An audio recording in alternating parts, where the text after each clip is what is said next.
Hello friends, welcome back to Vietnam series. ದನಾಂಗಿಂದ ನಾವು ಒಯೋನ್ ಅನ್ನೋ ಒಂದು ಊರಿಗೆ ಹೊರಟಿದ್ದೀವಿ. 45 ಮಿನಿಟ್ಸ್ ಡ್ರೈವ್ ಇರುತ್ತೆ. ಕಾರಲ್ಲಿ ಹೊರಟಿವಿ. ಇನ್ ಕೇಸ್ ನೀವು ಒನ್ ಡೇ ಟ್ರಿಪ್ಪಾಗಿ ಬೈಕ್ನ ರೆಂಟಿಗೆ ತೊಗೊಂಡಾರು ಬರ್ಬೋದು.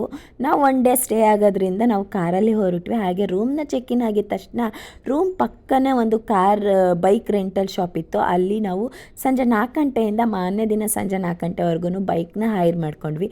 ಬೈಕ್ನ ತೊಗೊಂಡಿದ ತಕ್ಷಣ ಇನ್ನು ಊರು ಸುತ್ತಕ್ಕೆ ರೆಡಿ ಆಗಬೇಕಲ್ವ. ಸೊ ಫಸ್ಟ್ ಪೆಟ್ರೋಲ್ನ ತುಂಬಿಸ್ಕೊಂಡು ಒಂದು ಬೀಚ್ಗೆ ಹೋದ್ವಿ. ಬೀಚಲ್ಲಿ ಆಟ ಆಡಿಕೊಂಡು ಅಲ್ಲಿಂದ ಒಯೋನ್ ಅಂದ್ರೇ ಲ್ಯಾಂಟನ್ ಸಿಟಿ. ಅಲ್ಲಿ ಲ್ಯಾಂಟನ್ ಫೆಸ್ಟಿವಲ್ ತುಂಬಾ ಚೆನ್ನಾಗಿರುತ್ತೆ. ಸೊ ಈಗ ನಾವು ಲ್ಯಾಂಟನ್ ಫೆಸ್ಟಿವಲ್ನ ನೀವು ಆ್ಯಕ್ಚುಲಿ ಏನಿದೆ ಅದನ್ನು ನೋಡ್ತಾ ಇದ್ದೀರಾ. ತುಂಬಾ ಚೆನ್ನಾಗಿತ್ತು. ಈ ಬೋಟ್ ರೈಡಿಗೆ 1/2 an hour ಕ್ಯೂನಲ್ಲಿ ನಿಂತ್ಕೊಂಡ್ವಿ. ಬೋಟ್ ರೈಡ್ 20 ಮಿನಿಟ್ಸ್ ಇರುತ್ತೆ. ಹಾಗೆಯೇ ಫುಲ್ ಮೂನ್ ಡೇ ಇರೋದ್ರಿಂದ ನೀವೇನು ಅನ್ಕೋತೀರಾ ಅದು ನೆರವೇರುತ್ತೆ. ಕ್ಯಾಂಡಲ್ನ ಬಿಡಿ ಅಂತ ಹೇಳಿ ಕೊಡ್ತಾಯಿದ್ರು. ಕ್ಯಾಂಡಲ್ನ ತೊಗೊಂಡು ನೀರಲ್ಲಿ ಬಿಟ್ವಿ. ಕಂಪ್ಲೀಟ್ ವಿಡಿಯೋನ ನನ್ನ ಯೂಟ್ಯೂಬ್